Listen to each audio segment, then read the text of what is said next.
Alors, je parle de divers sujets sur les problèmes que j'ai pu avoir dans le passé en tant que chrétien et qui aujourd'hui sont normalement résolus. Je dis bien normalement, hein.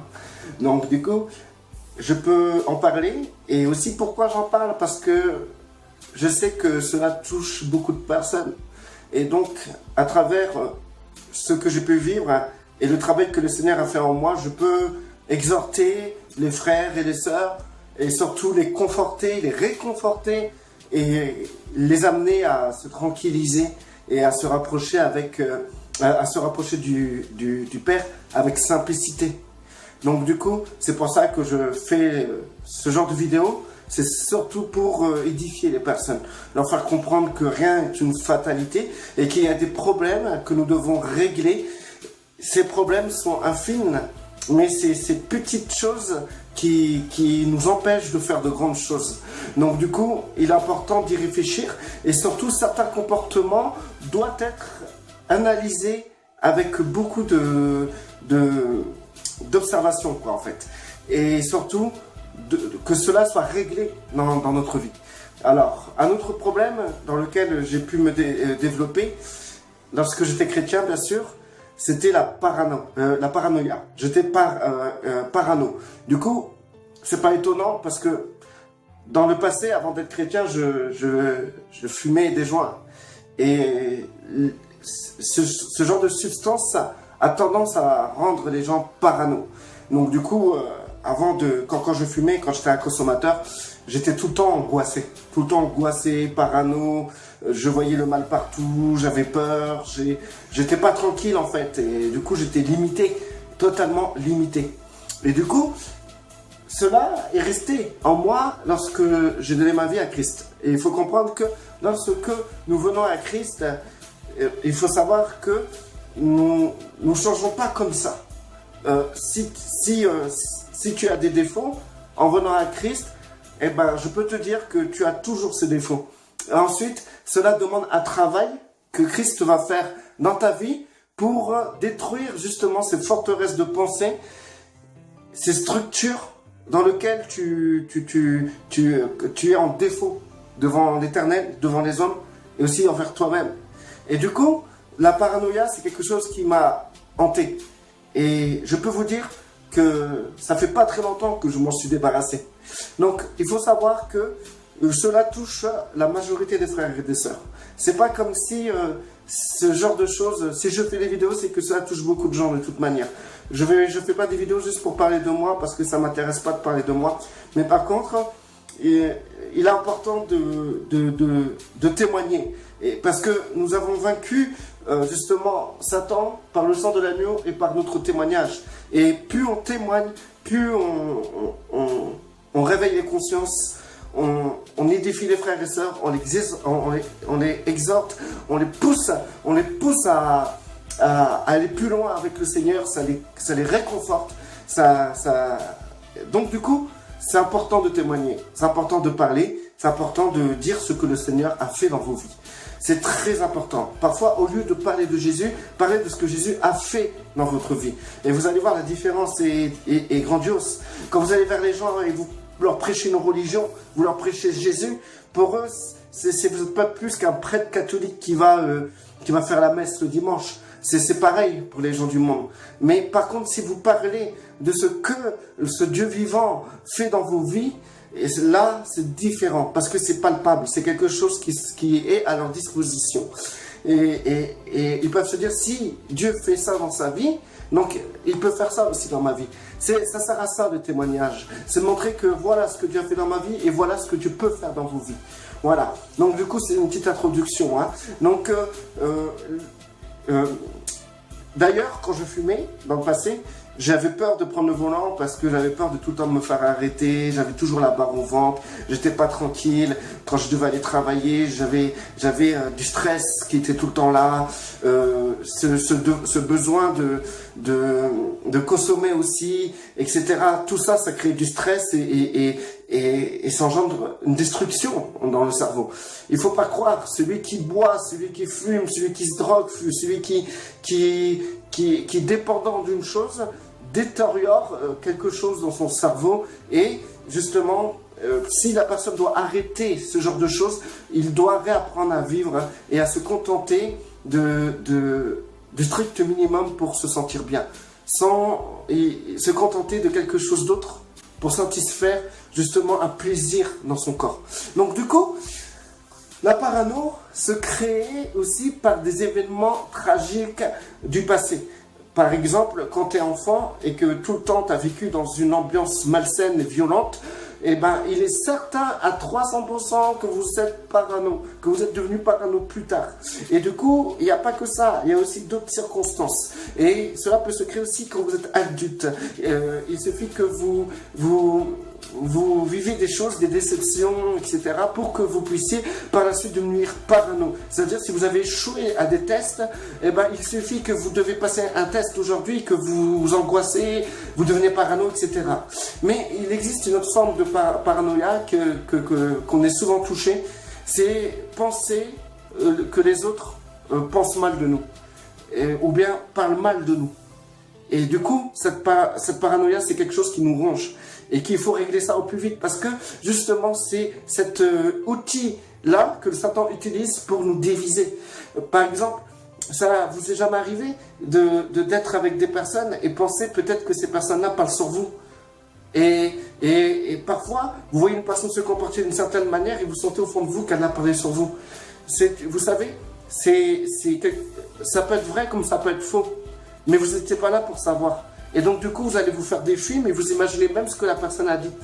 Et du coup, vous vous retrouvez face à cette personne et vous pensez qu'elle a dit ça, ça, ça, ça, ça. Parce que c'est votre imagination qui vous a aidé à compléter votre questionnement par rapport à un comportement. Donc du coup, quand vous regardez des comportements bizarres et suspects, il vous faut des réponses. Et votre cerveau, il est programmé pour vous apporter des réponses. Nous avons un cerveau fait pour avoir des réponses, pour calculer toute chose. Même quand vous regardez un objet, si cet objet vous ne le comprenez pas, vous ne savez pas c'est quoi, le cerveau va vous donner une réponse de c'est quoi cet objet. Le cerveau est fait pour répondre. Donc du coup, il suffit que vous vous posez la question, est-ce que cette personne pense bien sur moi, pour que le cerveau commence à vous donner une réponse. Et le plus souvent, le cerveau va puiser dans la case paranoïa. Et il va puiser sur ce qui est négatif.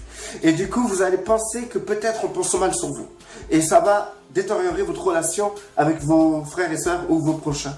Donc du coup, il faut se rendre compte, analyser les circonstances dans lesquelles nous pouvons nous développer chaque jour et aussi la manière dont nous nous comportons. Donc, voyons déjà ce fait d'être parano. Moi-même, j'ai dit au Seigneur et tout, à chaque fois, je pensais vraiment que des gens pensaient mal sur moi. Et c'était vrai.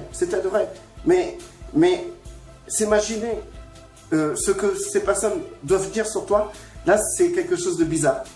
Vous comprenez où je veux en venir? Ok, peut-être la personne parle sur toi, mais tu ne sais pas ce qu'elle a dit. Mais maintenant, toi, tu t'imagines qu'elle parle mal sur toi ou qu'elle a dit telle chose sur toi, c'est du pur imaginaire. Du pur imaginaire. La réalité, c'est que vous ayez une bande audio dans laquelle vous entendez exactement ce que la personne a dit sur vous. Et vous savez, on va même aller plus loin. Des personnes viennent vers vous et disent « Un tel a parlé sur toi, il a dit ça ». Mais vous savez que vous écoutez ces personnes-là et qu'en réalité, votre cerveau va interpréter d'une certaine manière qui est totalement faussée. C'est-à-dire que vous allez écouter la personne qui balance l'autre, vous allez l'écouter et vous allez l'imaginer, imaginer la situation, la scène, imaginez ce que la personne au fond d'elle, la colère ou la haine qu'elle a envers vous, vous allez imaginer la scène.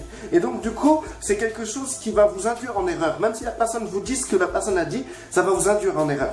La vraie vérité, la juste vérité serait simplement que vous soyez à un même endroit où la personne parle sur vous et voir exactement et parler exactement, voir les traits de son visage, les manières dans lesquelles il va s'exprimer en parlant de vous et comprendre pourquoi cette personne dit ça. À partir de là, vous êtes dans la réalité. Mais à partir du moment que vous n'êtes pas là quand une personne parle de vous, votre manière d'interpréter reste fictive et illusoire. Même si ça frôle la réalité, ça reste illusoire. Vous n'êtes pas là, vous ne pouvez pas analyser la situation correctement. Donc, du coup, il faut comprendre que aussi, les gens qui viennent vers vous pour vous parler, c'est des gens qui, justement, ne sont pas totalement corrects. Parce qu'ils ne vont pas dire eux ce qu'ils ont dit sur vous. Et aussi, ils vont pas dire de la manière, ils ont tiré les vers du nez de la personne. Donc du coup, la situation aussi, vous savez pas comment ça s'est passé, comment tous les acteurs sont là, comment ils se sont comportés.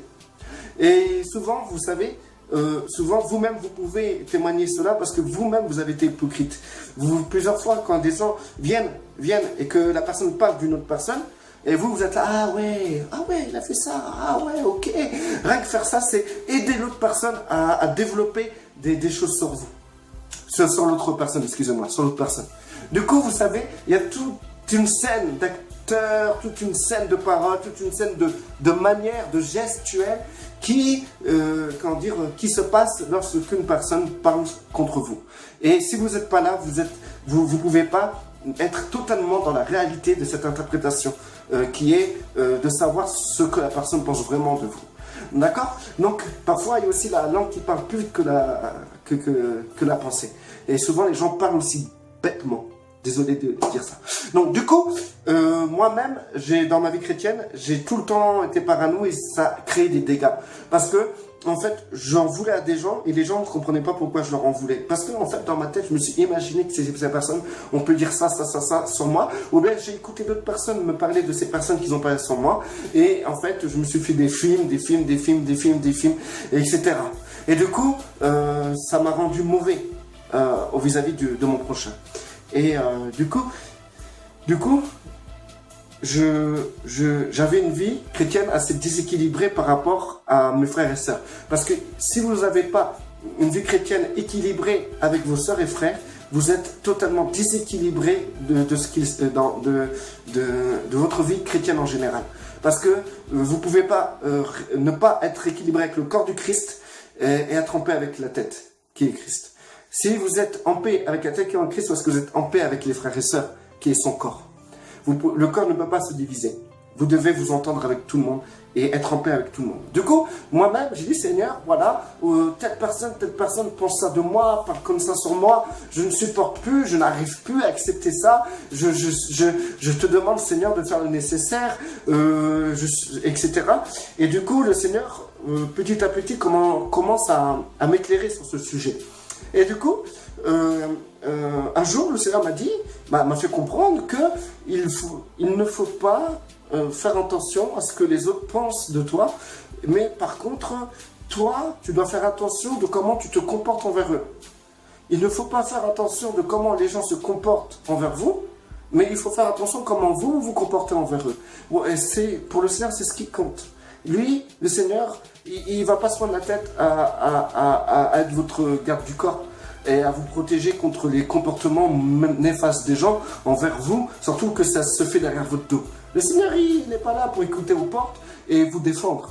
Non, ce n'est pas son but. Mais par contre, un but qui est important et que vous devez savoir, c'est que le Seigneur vous-même, attend de vous-même un comportement exemplaire envers vos frères et sœurs. Donc, du coup, j'ai compris. J'ai dit, Seigneur, ok. Donc, c'est-à-dire, il y aura toujours des personnes qui vont mal parler sur moi, qui vont me rabaisser, me traiter, etc. Ça va me faire mal. Mais toi, tu t'en fous de ce que je peux ressentir par rapport à ça. Mais ce qui t'intéresse, c'est plutôt de voir comment moi, je me comporte vis-à-vis de ces personnes. D'accord, j'ai compris. Donc, alors, il ne faut pas s'inquiéter ni se retarder par rapport aux ragots qui se font autour de nous, ni par rapport au comportement que les gens ont envers nous, mais plutôt, au nom de notre Seigneur, il est important de faire attention comment nous-mêmes on se comporte envers les autres.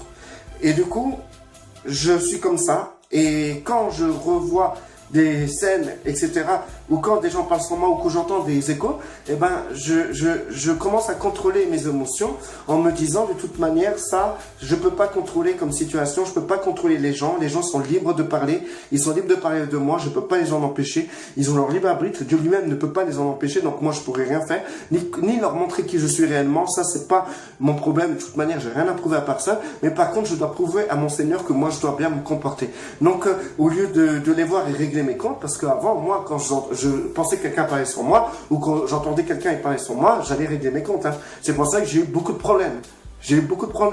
Moi, je suis un bonhomme, je suis un homme. Moi, je règle mes comptes. Moi, je parle en face. Je vais voir les gens en face et je vais leur régler leurs comptes. S'ils ont quelque chose à dire, on va voir qu'est-ce qu'ils vont dire en face. Tu vois? Moi, je veux leur dire ce que je pense vraiment, tu vois. Du coup, c'était comme ça, en fait. Mais aujourd'hui, le Seigneur m'a montré que pour lui, les gens et ceux qui ont tort, ce n'est certainement pas eux qui parlent derrière mon dos, mais c'est moi de la manière que je vais riposter, de la manière que je vais agir. Donc le Seigneur attend de ma part que je sois dans l'amour. Je vais vous lire un verset vite fait avant que ça se termine. Dans 1 Corinthiens 4, verset 3, à partir du verset 3, « Pour ma part, il m'apporte très peu d'être jugé par vous ou par un tribunal humain. Bien plus je ne me juge pas non plus moi-même. Ma conscience, il est vrai, ne me reproche rien, mais ce n'est pas pour autant que je peux être considéré comme juste. Celui qui me juge, c'est le Seigneur. C'est pourquoi ne portez aucun jugement avant le moment fixé, avant le retour du Seigneur, car il mettra en lumière ce qui est caché dans les ténèbres, et il dévoilera les intentions des cœurs. Chacun recevra alors de Dieu la louange qui lui revient. » Donc du coup, moi ce que je peux dire, c'est que justement, c'est pas à nous de juger les autres, c'est pas à nous de nous juger, mais c'est le Seigneur qui nous juge. Donc il faut avoir un comportement en sorte dans lequel le Seigneur a un jugement favorable. Et donc justement, le Seigneur veut qu'on aime notre prochain, il veut qu'on pardonne, il veut qu'on bénisse. Donc je bénis tous ceux qui parlent mal sur moi. Au nom puissant de Yeshua, restez bénis.